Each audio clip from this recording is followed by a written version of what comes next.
Okay, everybody, we got an update video here. We're going to start with the Monocentropus balfouri Communal. Not a lot to update. What I can tell you is, we're stuck behind my drawer there. What I can tell you is inside that funnel right there is a male that was just ventrally sexed here on the glass, getting ready to molt. I would suspect that we're going to see a mature male once it comes out.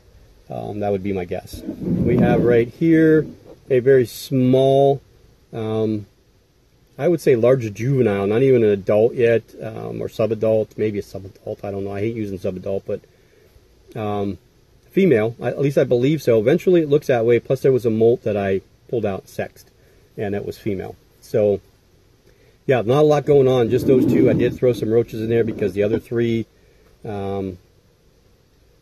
I don't know if they're in there. Well, I know one isn't because one molted a few weeks back. The other two, I don't know. I have not seen more than 2 of these guys out at any given time in over probably 2 or 3 months. Since really the beginning of summer. I think I saw 2 or 3 of them out at one time, or 3 of them out at one time, and that's really been it. How do I know all 5 of them are in there? Man, I don't. I mean, they can't get out, but you know, I mean, I don't worry about them because of how good they do communally. I don't generally worry about these guys at all. I just don't see them very often, and it's funny because I said to somebody, you know, if you could pick a couple spiders, or you know, a few things in your collection that you could just have the power to call them and they would come to you, what would it be? And as much as I love a lot of my spiders, and a lot of them that I'd love to be able to see a lot more, and that would be, you know, docile and calm when I called them, I would want these 5 guys to come out to me all at one time when I called them and just line up right here in front like the velociraptors on Jurassic Park.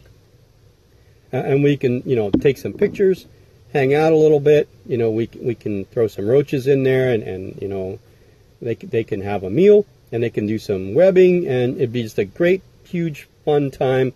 But unfortunately, I do not have that power, and nobody else does. So, yeah, I'm kind of stuck with only seeing them every now and then. And that's what I get pretty much, is every now and then. So, that's those guys. Coming up, we're going to have a couple other tarantulas that, well, a couple tarantulas that molted. 2 tarantulas that are in my doghouse. Not very pleased with them. One that better hurry up and molt soon. One that molted is not doing very well. And I'm kind of upset, kind of sad. I really hope that she's going to pull through. She doesn't have very good use of her right back leg or left back leg, and I think her left front leg as well. She's not in very good shape. I mean, she looks good. She's just not moving very well. So we'll see her, and yeah. Wait for the next clip. Okay, everybody, here are my 2 in the doghouse, on the shit list, tarantulas. These are 2 that I tend to keep a little bit damper. Now, I'm not mad at them because mold has grown in their enclosures. What I'm mad about is that I dumped in about, I don't know, 8, maybe 10 isopods into each one, in the hopes that the isopods would start to eat the mold, and, you know, I would let it dry out, the mold would go away, wouldn't have to worry too much about it. And they ate them. Both of them. Ate them all. I mean, like, in a couple hour period, ate them. So, you lay down, Beezer. Lay down. No, not over here. So yeah, we still have mold, okay? In the Selenocosmia kovariki, it's that little bead mold, okay? Generally what you can do with this is mix it up. And it'll go away if you let it dry out. But every time that I start to do that, the spider comes out because it thinks it's getting fed. And this little dude is quick as lightning. So, I've got a couple spots that I got a little bit better. You can see here in the back. This was all loaded with it here. Got rid of some of it, but some of it's grown back. So I have to get more isopods to stick in there, and they can't eat them this time. So I'm out of springtail, so my springtail culture is done. I didn't have any more to put in. I should have put some extra off to the side and made a second culture, but I didn't. So here is the other. This is the Ornithoctonus oreotibialis, and this, oh, there we go, one for the blooper reel again. This here, sorry about that whole dropping of the camera. This here is a mess, okay? You can see it's that fluffy top mold that the spores just won't go away. No matter what you do here, these are not going to go away. So she's going to have to get rehoused. She, he, whatever, is going to have to get rehoused, which is okay. We could put her in a longer enclosure, you know, one of these smaller 124 scale die-cast enclosures. It's just, why did she have to eat the isopods? Not that I think that the isopods would have been able to completely clearly get rid of this, but I was hoping maybe they could at least curb it a little while. But no. So now we have to definitely rehouse this one, and we're probably going to have to rehouse the Selenocosmic Cavariki or Kovariki. They're the only two right now that I have that have mold. And I actually, with this oreotibialis, you can see I had holes here lowered down to kind of filter air through the substrate.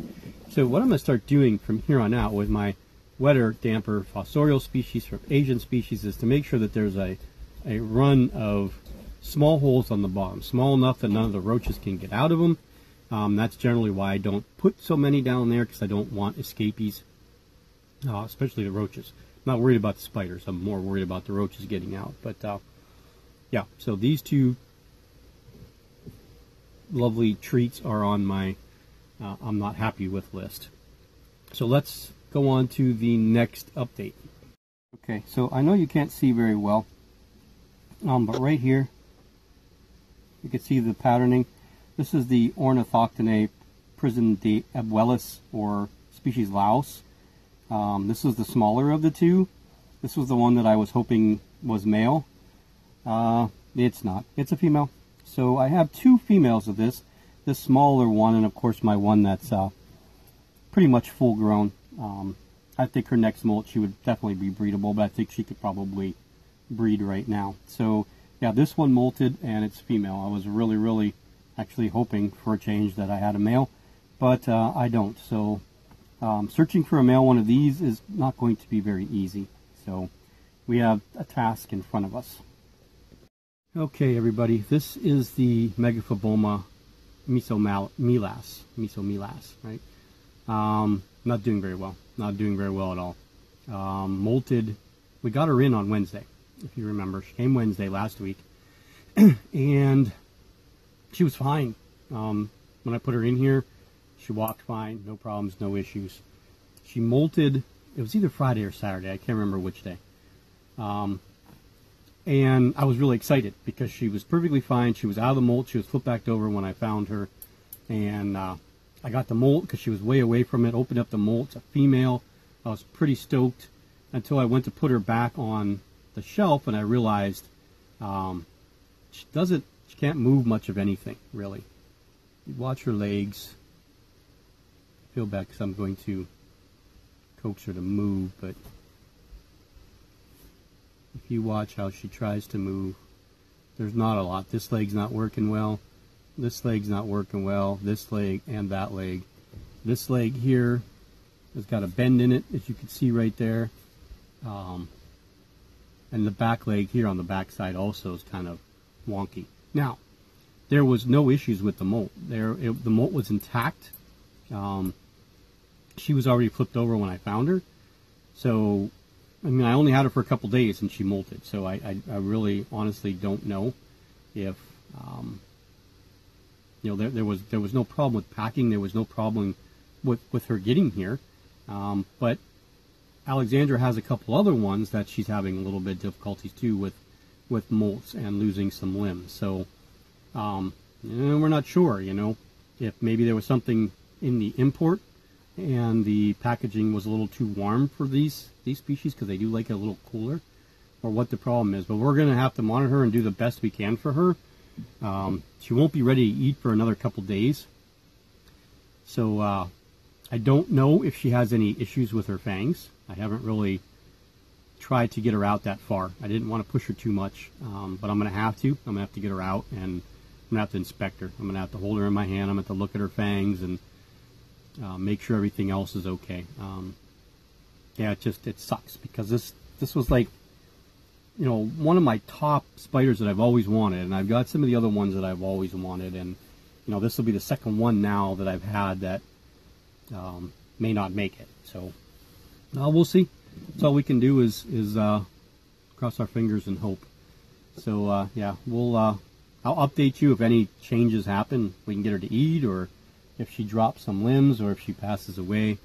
We'll figure all that out later. Alrighty, this is the new Aphonopelma chalcodes. As you can see, we're way underground. So this was the old log that I had from my Brachypelma albopilosum that was in the same enclosure. We got new dirt in there, buried this puppy. It's got a backside to it, which I'm not really thrilled about.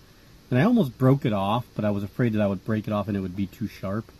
But what this one did is she went underneath and then she dug this way.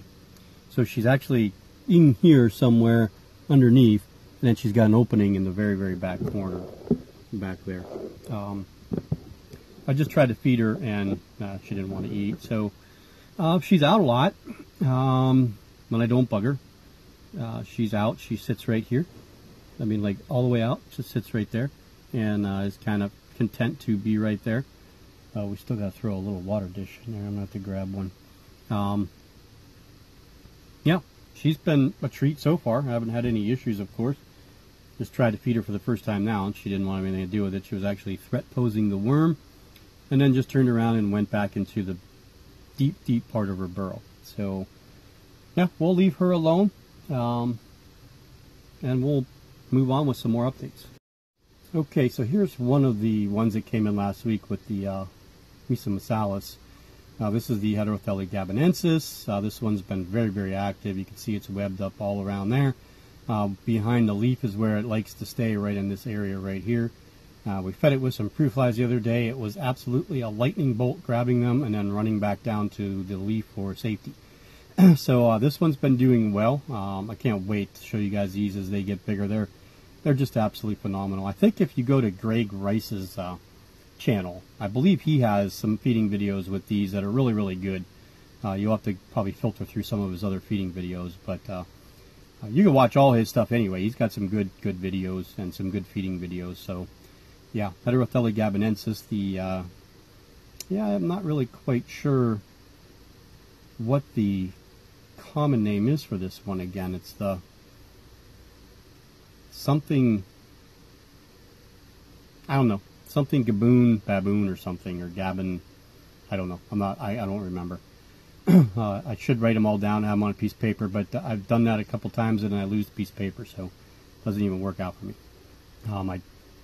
These vials are too small. There you go, you see it. These vials are too small to put both names on there, so I don't even bother. Okay, guys, so here's Miko, Nandu carapoensis. This will be her first feeding since she molted. See if she's interested in the worm. Yeah, she is. I was going to tongue feed her, but she was crawling away from us, so let's do it this way, huh? You guys can see her better this way. Let her fight.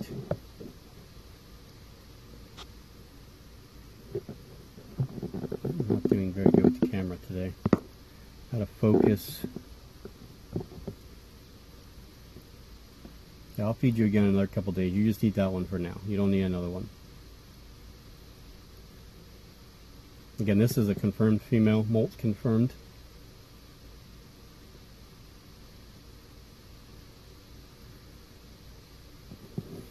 We have another awesome molt. It's been a while. Actually, this one I think molted only one time for me since I've had it for the last couple of years. but it molted again last week. Probably not ready to eat yet, but we'll take a look and see. Maybe she'll come out. We'll see. We'll try giving her a worm and see if she's actually interested in eating. I'm going to say probably not, but you never can tell. Every time I say probably not, we end up probably. So let's take a snapshot for a... Oop, God, my finger's stuck. Yeah, stay tuned after these clips, because in the end there's going to be a couple bloopers. Yeah. Bloopers. Okay, let's move on to the next update. Okay, here is our Grammostola pulchra piece. The Choco Golden Knee. This is Annika. This is the female. Cujo is the male. Well, at least he's male right now. And I thought this one was a female all the way up to 2.5 inches, and then boom, she was female. Well, she was always female, but just didn't show me she was female until that point. So she's kind of active right now. She ate a couple days ago.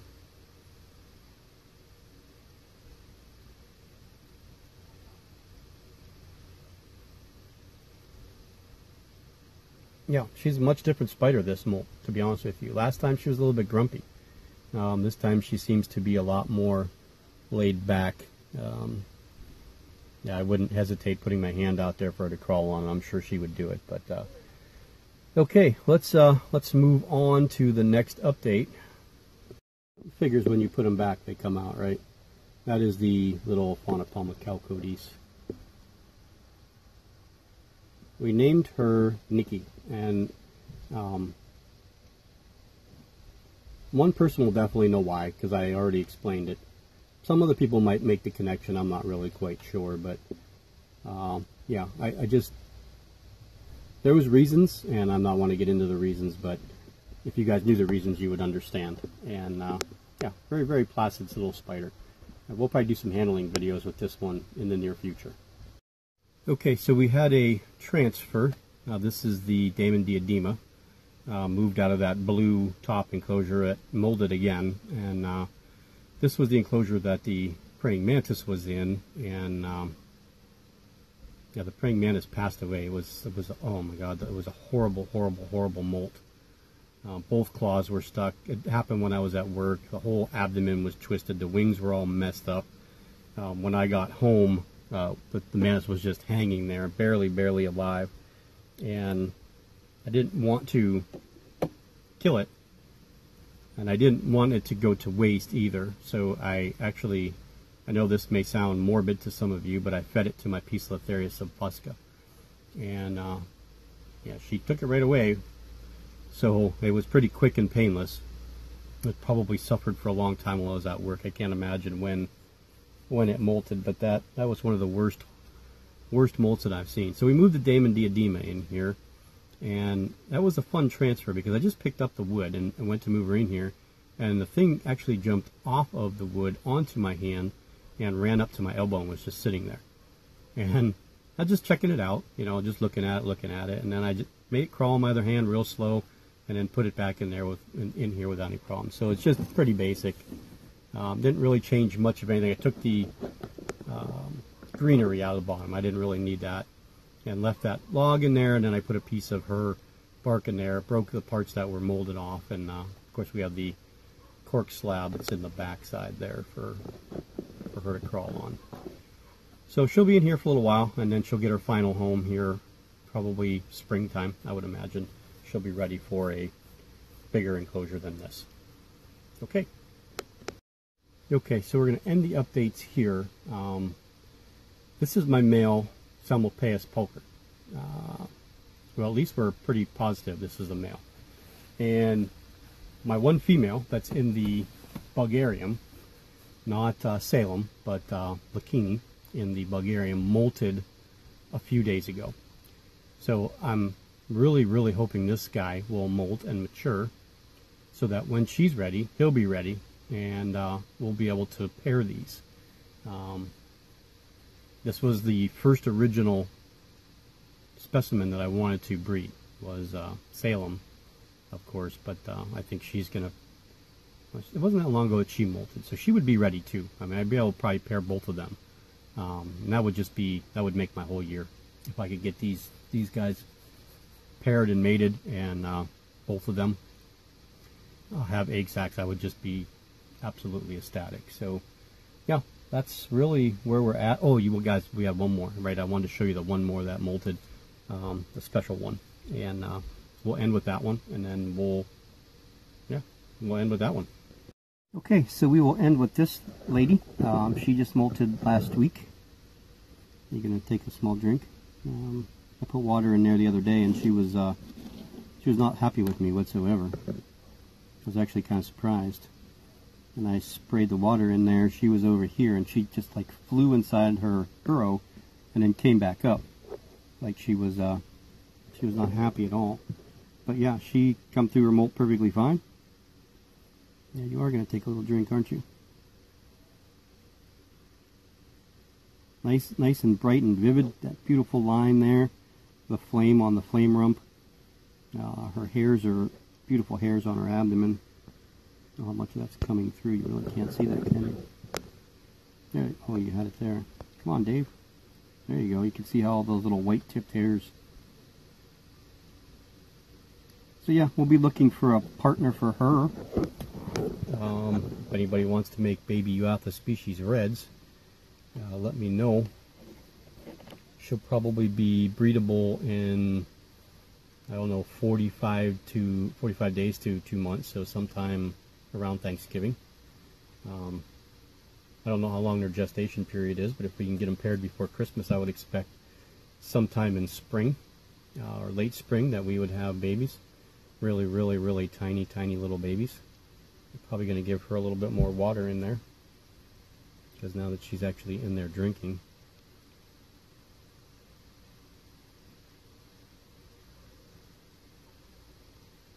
So yeah, thanks again everybody for tuning in. If you have any video requests, leave them down below.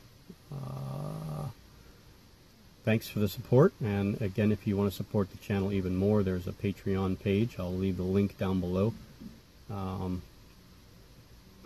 I've got to get everything relinked.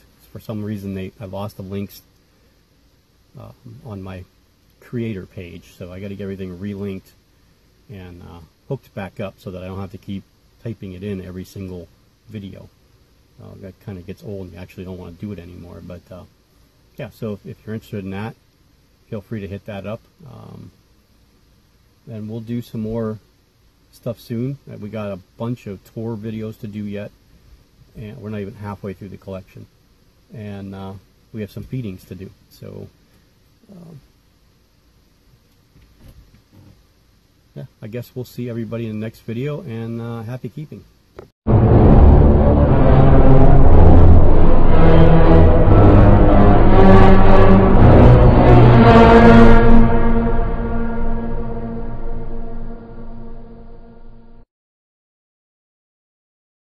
Hello everybody, Dave from Arachnids. Yeah, I can't even say my own name. Nice. Okay, excuse me for that. This is, yeah, I can't, Okay, so this is the enclosure of the newest member of the Erie Arachnids collection, family, bugarium, creepiness. I don't know.